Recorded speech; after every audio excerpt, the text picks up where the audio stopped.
missed that picture. Do that again, I missed it. You missed that?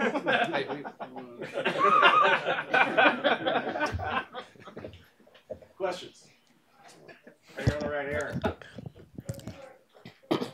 Coach, you said during the week that you told your team that everyone had to rise up and play better and not worry about who's at quarterback and that you can win without Justin. Do you think your guys did everything tonight you expect them to be able to do? Absolutely. I think it all started with us watching the game film of the UCLA game on Sunday. We watched it as an entire team, and after telling our guys that we can win without Justin, we went and watched it and showed our guys how we can win, but we had to play better. You know, it was a way that we needed to play in order to win, and I think that really helped our guys. It cleared some things up, but more importantly, it showed that everybody was making mistakes. It was even guys that you thought was playing really well. They were making mistakes as well, and I really thought that helped our entire football team. And then we challenged each other, the coaches and players, to make sure we do our jobs and try to get better at what we do. Don't worry about anyone else, but just try to get better at individually. And I think everybody got better in this game. Yeah, you're right. Willie, the defense has been harping on needing to get a takeaway. What was your view of Ugo's play and just your thoughts on that? That was for me as a coach. That was big time because we harp on that so much in practice, and we have coaches running after our guys all the time in practice, telling them to strip the ball, strip the ball, strip the ball. You know, and it was gratifying for me because we've been preaching that for a while and we hadn't done it. And so we finally did it in the game, and not only for the players to see it, but the coaches too, because I'm always on the coaches about running over there, and you got to keep emphasizing it, you know, and then it paid off for us. But that was a huge play for us. That was a big momentum change in the football game for us, and that was big. Right, Andrew?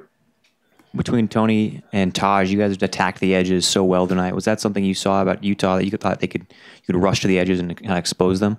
It was, and we felt like we can use our speed to help us in this game. And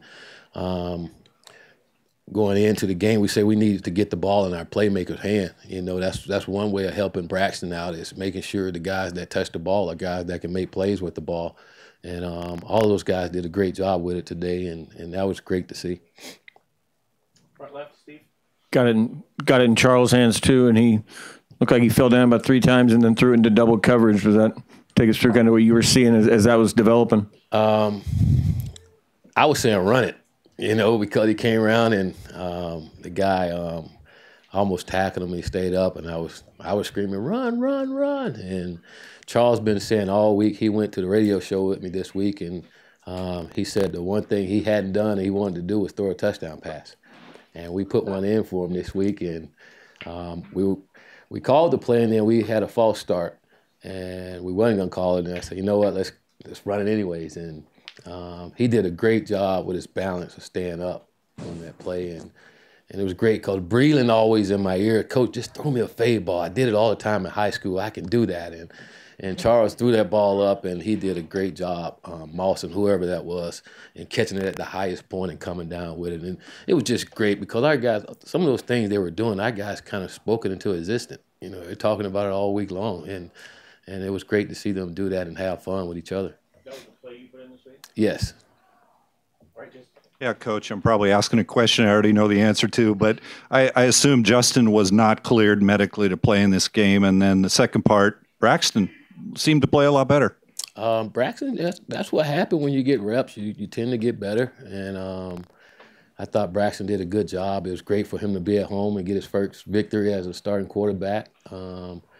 But he was in more control. He had a good week of practice. He was more in control of what we were doing. I thought game plan-wise, our coaches did a good job of making sure he understood exactly what it was we needed for him to do in that game. Justin, he threw the ball. I think if we needed to play Justin, he could have played. So he's medical cleared. He's throwing the football. He's practicing. You know, he's practicing. And it was great to see. I tell you what was also good for us was for him to be out practicing. I think that gave our team a lot of morale throughout the week.